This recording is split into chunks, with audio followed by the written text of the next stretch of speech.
지역 시사 이슈를 중심으로 사람들의 이야기를 담는 UBC 시사 진단. 울산 이슈의 중심에는 시사 진단이 함께 하겠습니다.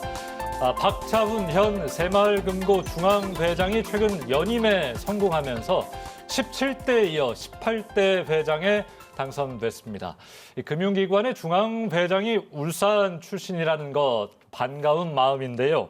자, 지난 2020년 총자산 200조 원 시대를 열면서 지역 사회를 중심으로 거침없는 상승세를 보이고 있는 새마을금고. 자, 어떤 내용인지 오늘 시사 진단에서 자세히 알아보도록 하겠습니다. 회장님 어서 오십시오. 안녕하세요. 예, 반갑습니다. 네, 반갑습니다. 축하드리고요. 감사합니다. 예. 뭐 시간이 좀 흐르긴 했습니다만 뭐 새해 인사 겸 네. 시민들께 인사를 좀 네. 하시지요. 안녕하십니까. 저 울산의 아들 박차훈입니다. 우선 이민년 새해 이렇게 또 인사를 드리게 되어 정말 반갑습니다. 울산 시민 여러분과 시청자분들 모두 새해 복 많이 받으시기 바랍니다. 민족 최대 명절인 설이 이제 열흘 앞으로 다가왔는 것 같습니다. 코로나 바이러스로 인해 가족, 친지가 다 같이 모여서 떡국을 나누기는 힘든 상황이지만 그래도 마음만큼은 가까이에서 나누시면서 넉넉한 설 명절 보내시기를 바라겠습니다. 예. 네.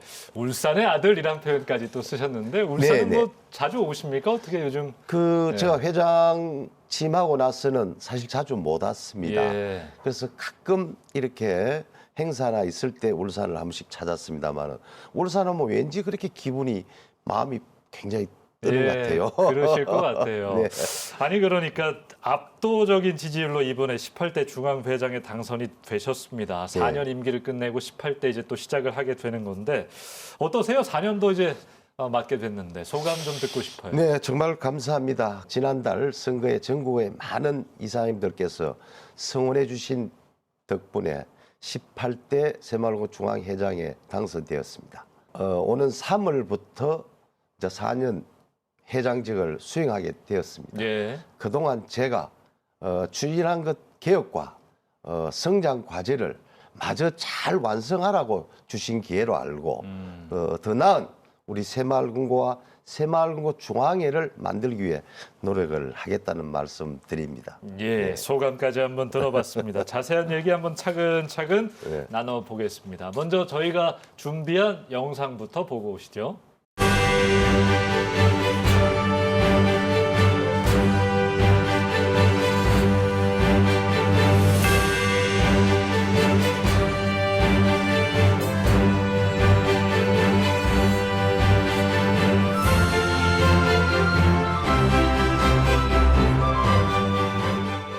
자, 우선 회장님의 지난 이야기 좀 해보면요. 시의회 의원, 울산시의회 의원도 하셨고 네. 동구의회에도 계셨고 그러면서 새마을 뭐 울산 경남 지부 회장 맡으셨고 이번에 이 자리까지 지난 네. 17대부터 18대 특이합니다.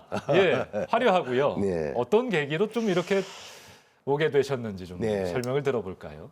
저는 사실 그 초대 울산광역시 의원으로 선출된 후에 이 동구의회 운영위원장을 거쳐서 이제 제2대 또 부의장을 맡아서 지역 정치 활동에 사실 참여해 왔습니다. 예. 근데 이 정치를 활동하는 중에 또 주민과 함께 호흡하는 그런 새마을금고 모습을 눈에 확 차왔죠. 그래서 마침 이 동울산 새마을금고 이사장님께서 너무 연로하셨어. 지역 주위로부터 박 의원이 이 금고를 좀 어떻게 활성화시킬 수 있는 방법이 없느냐. 뭐 그런 제안이 있다 보니까 사실은 제가 새마을금고로 들어가게 됐습니다. 예. 그래서 이제 이사장으로 재임하는 동안에 이제 이 새마을금고 중앙회 울산 경남 지부 회장을 3번 했고 또 이 중앙회를 이사로서 경영 참여도 해보니까 이 새마을금고의 미래에 대해서 좀 많은 고민을 했어요. 내가 정치보다는 이쪽 우리 새마을 금융 쪽에 뭔가 한번 노력을 해봐야 되겠다. 이래서 오늘에 이런 것 같습니다. 예. 이 짧은 시간에 뭐 그 과정을 다 네. 어떻게 저희가 이야기하겠습니다만 네, 네. 지금 새마을금고 중앙회장의 그 첫발 동울산 새마을금고 이사장 네. 그 시절이 참 궁금하거든요. 아, 네, 네. 당시를 떠올리면 뭐 이야기해 주실 만한 게 있습니까? 어떤 게 있을까요? 그 사실 두 가지로 얘기를 말씀드릴 수 있겠습니다. 예.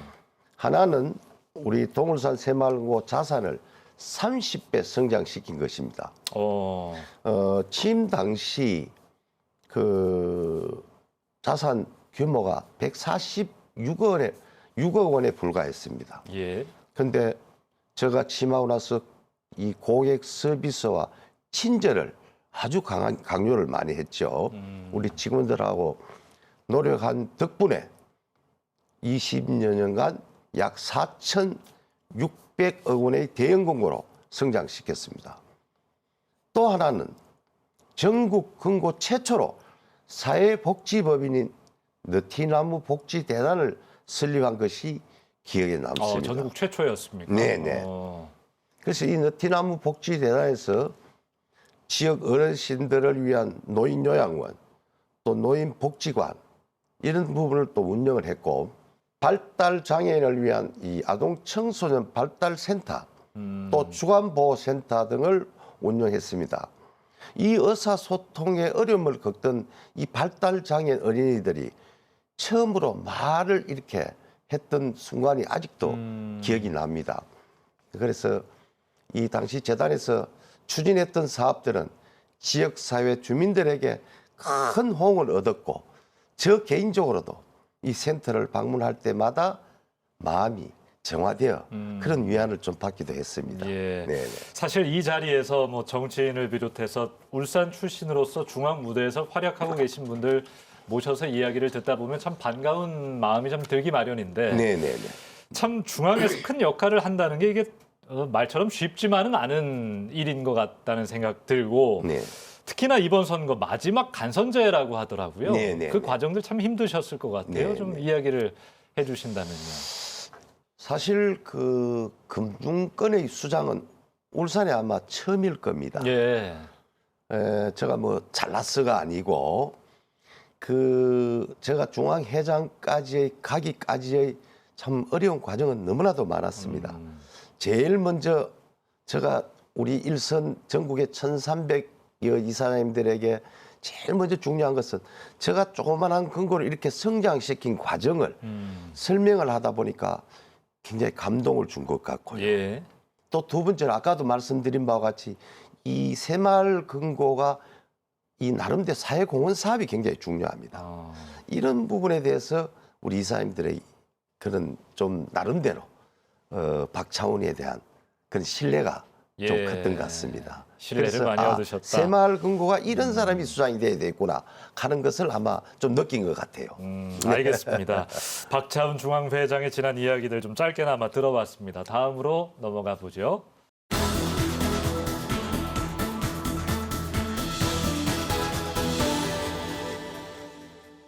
자, 지금부터는 새마을금고의 지난 성과와 코로나19에 따른 금융시장의 여러 변화들 좀 어떤 것들이 있는지 알아보는 시간 갖겠습니다. 중앙회장 취임 후 4년 임기가 이제 지났고요. 네. 오늘 3월 15일부터 말씀하신 대로 이제 다시 4년의 임기가 시작되는데 자, 그러면 지난 4년 동안 그렇게 신임을 받았던 어떤 성과들이 좀 있었는지 여쭤보고 싶어요. 예, 무엇보다도 자산 성장을 꼽을 수가 있겠습니다. 성장, 자산 예. 성장. 취임 당시에 제가 2018년에 150조 원이었습니다. 근데 지금 새마을금고 현재 자산이 242조 원으로 정말 오. 크게 성장을 했다라고 이렇게 생각을 합니다. 예. 이 성장 비결은 지역 친화적인 이 경영 방식과 약 전국에 3,200개의 점포를 통한 네트워크가 큰 역할을 했고 또한 이 중앙의 금고 지원 기능을 강화하고 또 각 지역 새마을 금고가 자율적 책임 경영을 통해서 경쟁력을 높인 것도 큰 몫을 했다. 이렇게 볼 수 있겠습니다. 네네. 아니 2018년에 150조 원이었는데 현재 242조 원이라고요? 그러니까 4년 만에 50%가 지금 넘게 성장을 한 건데 이 자체로도 일단 놀랍고요. 네. 우리나라뿐만이 아니라 뭐 해외에서도 새마을금고를 만날 수 있다. 뭐 이런 이야기가 있는데 이거 설명을 좀 해주시죠. 네. 뭐 현재 그 미얀마, 우간다, 이 라오스 새마을금고가 설립되어 있습니다. 올해는 피지에 있는 좋은 소식이 들려올 것으로 보이고 캄보디아, 몽골까지 점차 확대해 나갈 예정입니다. 그래서 새마을금고 해외 전파는 이 수익을 목적으로 하는 것이 아니고 개발 이 도상국의 새마을금고 모델을 전파해서 저축 습관을 기르고 또 자본을 모아서 주민들끼리 사업 자금 등을 대출할 수 있도록 방법을 알려주는 그런 협력하는 방법이다 이렇게 말씀을 드리고요. 또 개발 도상국의 새마을금고 회원들이 이 저축과 자립을 이렇게 경험하고 있고 새마을금고와 대한민국에 무척 이렇게 고마워하고 있다는 얘기를 들었습니다. 그래서 이 새마을금고가 국위선양에도 한 몫을 크게 하고 있다. 이렇게 봐주시면 고맙겠습니다. 사실 고객이 은행을 선택함에 있어서 가장 중요한 것이 안전 아니겠습니까? 내 돈을 잘 지켜줄 수 있는가 뭐 그런 것일 텐데 새마을금고는 뭐 모두가 아시다시피 이제 뭐 1금융권으로 분류되지는 않는 2금융권 아니겠습니까? 예금자 보호 제도 등 뭐 새마을금고의 안전성을 좀 시청자들에게 설명을 하신다면 정말 이 중요합니다. 이 많은 분들이 아시다시피 이 새마을금고가 과거 IMF 시절이죠. IMF 외환 위기 때 공적 자금 한 푼 우리는 안 받았습니다. 당시에도 공적 자금 지원 없이 위기를 극복할 만큼 건실하게 운영되어 왔던 겁니다. 그래서 특히 새마을금고는 이 1983년부터 이 새마을금고법에 의해서 은행보다도 먼저 예금자 보호 제도를 도입해서 고객의 소중한 재산을 지켜왔습니다. 그래서 현재 우리 새마을금고에 조성된 예금자 보호 준비금은 약 2조 1천억에 달합니다. 그래서 정말 우리 새마을금고를 자꾸 걱정하시는 분들이 계시는데 정말 우리 은행보다도 더 건실하다. 난 이렇게 자신 있게 얘기할 수 있습니다. 그래서 우리 새마을금고를 이용하지 않으신 분이나 또 이용하고 계시는 분들이 이 새마을금고는 안정적으로 어느 때 언제 오셔 맡겨도 정말 우리 새마을금고는 안전하다는 것을 저는 꼭 말씀드리고 싶습니다. 알겠습니다. 그렇다면 이제 새마을금고는 금융협동조합으로 이제 많이들 알고 계실 텐데 기존에 내가 이용하는 은행과는 어떤 차이가 있는지 이것도 좀 궁금해하실 것 같아요. 참 아직까지 우리 시민들이 모르는 부분이 참 너무 많습니다. 이 은행과 다른 점, 그 새마을금고를 비롯한 농협, 신협 등 이 금융협동조합입니다. 이제 은행들은 수익을 내면은 주주들에게 수익을 배당합니다. 이 배당 받는 사람들이 주로 외국인 아닙니까? 그래서 즉 사업에서 생긴 이익을 주주들의 이익으로 가져가기 때문에 지난해 3분기 기준을 보면 4대 금융지주가 외국인 배당금이 최소 약 6,800억 원이라는 통계도 있었죠. 그런데 은행의 이익은 상당 부분이 해외로 빠져나가는 것입니다. 하지만 우리 새마을금고는 수익을 내면은 지역 주민들에게 배당 등으로 돌려줍니다. 또한 지역의 장학사업, 복지사업 등 여러 가지 환원 사업에도 많이 쓰이고 있죠. 결국은 수익이 지역에서 순환된다 이렇게 말씀드립니다. 그래서 앞으로 자신 있게 새마을금고는 순수 민족 자본으로 이루어졌다 이렇게 말씀드릴 수 있겠습니다. 예, 토종 토종이죠. 똑똑기관 네, 그런 네, 말씀 네. 많이 하시던데. 네, 네, 네. 알겠습니다. 지금 회장님 코로나 장기화로 네. 뭐 일반 시민들 특히 자영업자분들의 고충이 이만저만이 아닌데 그들을 위한 지원 사업들 네. 또 맞춤형 뭐 금융 상품들 그들에겐 참 그분들에게 힘이 될 것 같다는 생각 들어요. 실제로도 그렇고요. 어떤 것들이 있는지 좀 이 자리 나오셨으니까 소개 예, 좀 해주시죠. 저도 뭐 국민의 한 사람입니다만은 정말 코로나 우리가 평소 겪어보지 못했던 예. 그것을 처음 이렇게 당하다 보니까 너무 어렵죠. 그래서 그동안 우리 새마을금고는 햇살론을 비롯해서 다양한 금융 상품을 통해서 소상공인과 자영업자들을 지원해 왔습니다.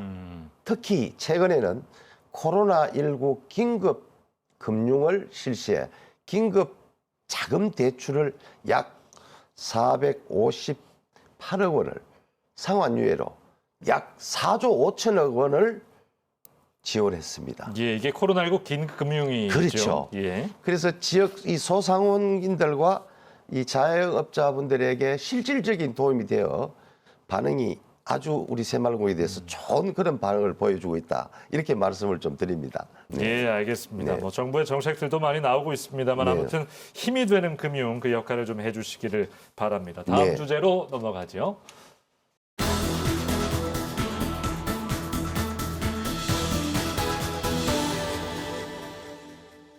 자, 지금부터는 올해 새마을금고 중앙회 주요 사업들, 앞으로의 운영 방향들 이야기를 좀 해보겠습니다.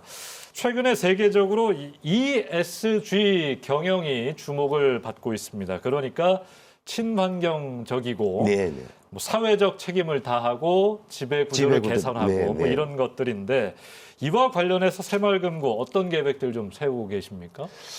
사실 지금 금융군 전체가 ESG 경영에 적극적으로 나서고 있는 건 사실입니다. 그러나 우리 새마을금고는 지금 이제 시작 단계니까 뭐 일회용품 줄이기 캠페인을 추진하고 있고 또 도심 녹지 조성 사업이라든지 또 그린 리모델링 등의 캠페인을 뭐 추진해 왔습니다.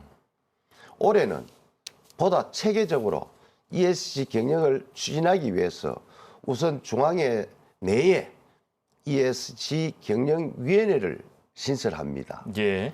이제 ESG 경영위원회를 통해서 ESG 관련 주요 전략을 세우고 그간의 활동들을 이렇게 가속화할 그런 예정이라고 이제 말씀드립니다만은 특히 이런 것들이 앞으로 우리 새마을금고가 더 앞장서야 된다.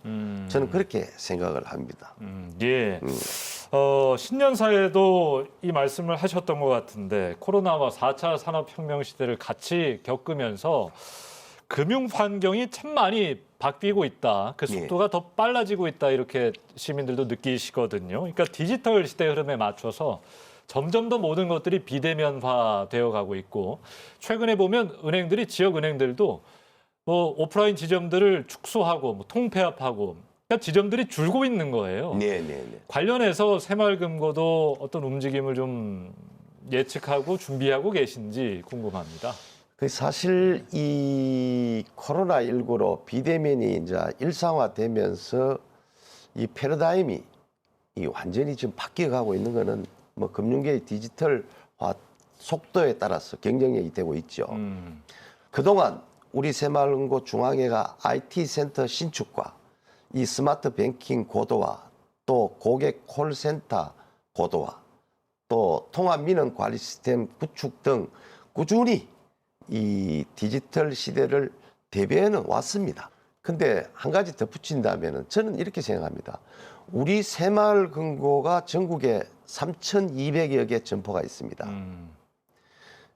농어촌 뭐 말할 것도 없고 그래서 이 금융권들이 이 앞으로 디지털화를 계속 이렇게 간다면은 조금 연세 드신 분들이 거래하기가 너무 불편합니다. 예.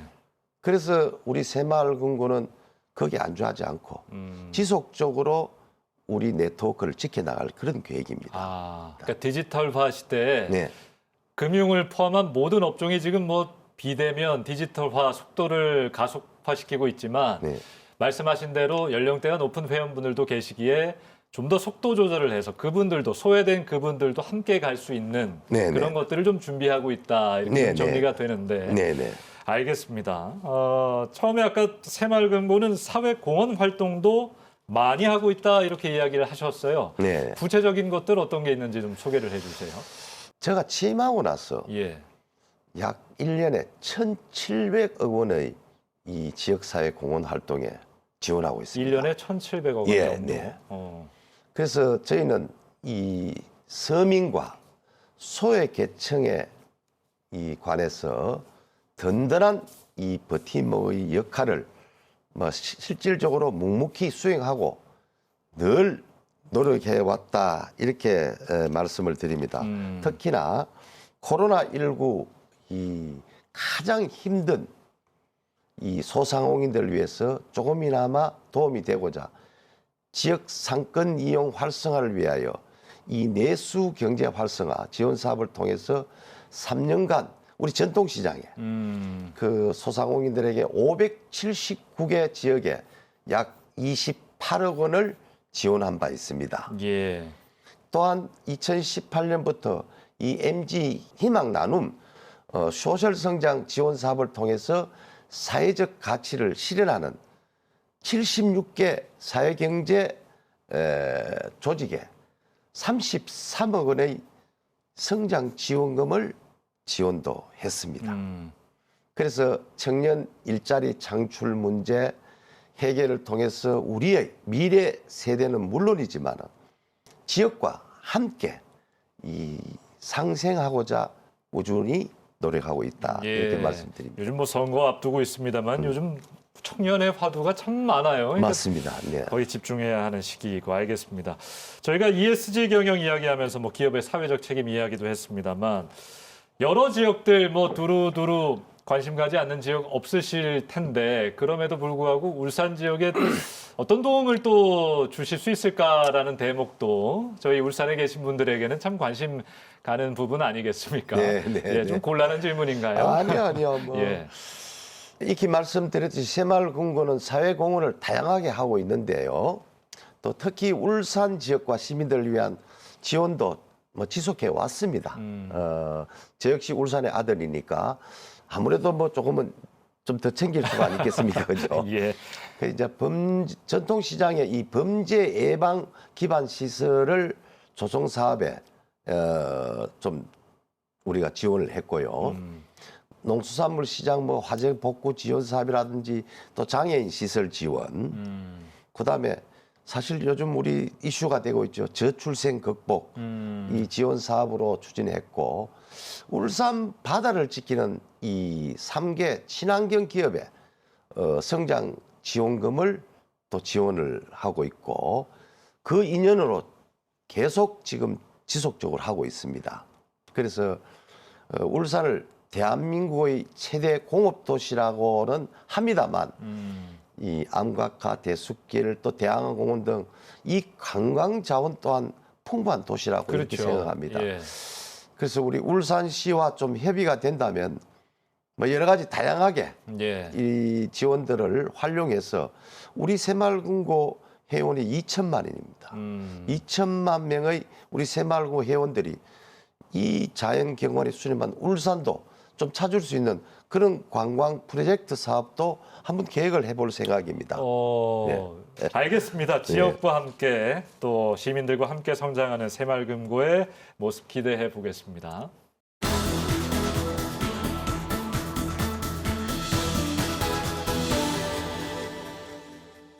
자, 오늘 시사 진단 박차훈 새마을금고 중앙회장과 함께 이야기를 하고 있습니다. 자, 지난 임기 동안 말씀하신 대로 큰 성과를 이루었기 때문에 이번 임기도 더욱 기대가 가는데요. 자, 200조 원 시대 비전에 맞는 또 새로운 계획 일단 궁금한데요. 네. 제가 신년사에서 이 속자 생존의 이 시대다라고 언급한 바가 있습니다. 속자 생존이요? 네. 변화에 신속한 대응이 무엇보다 중요한 시기이고요. 올해에는 첫째, 새마을금고의 안정적 성장을 도모하고 둘째, ESG 경영을 본격화하며 새마을 금고의 지속 가능성 제고를 추진해 나가겠다는 말씀을 드립니다. 이 세 번째로는 우리 새마을 금고의 정체성 강화를 추진하고, 넷째는 이 새마을 금고의 디지털 경쟁력을 높여서 시대의 흐름에 맞는 그런 다양한 혁신과 변화를 추진할 예정입니다. 예.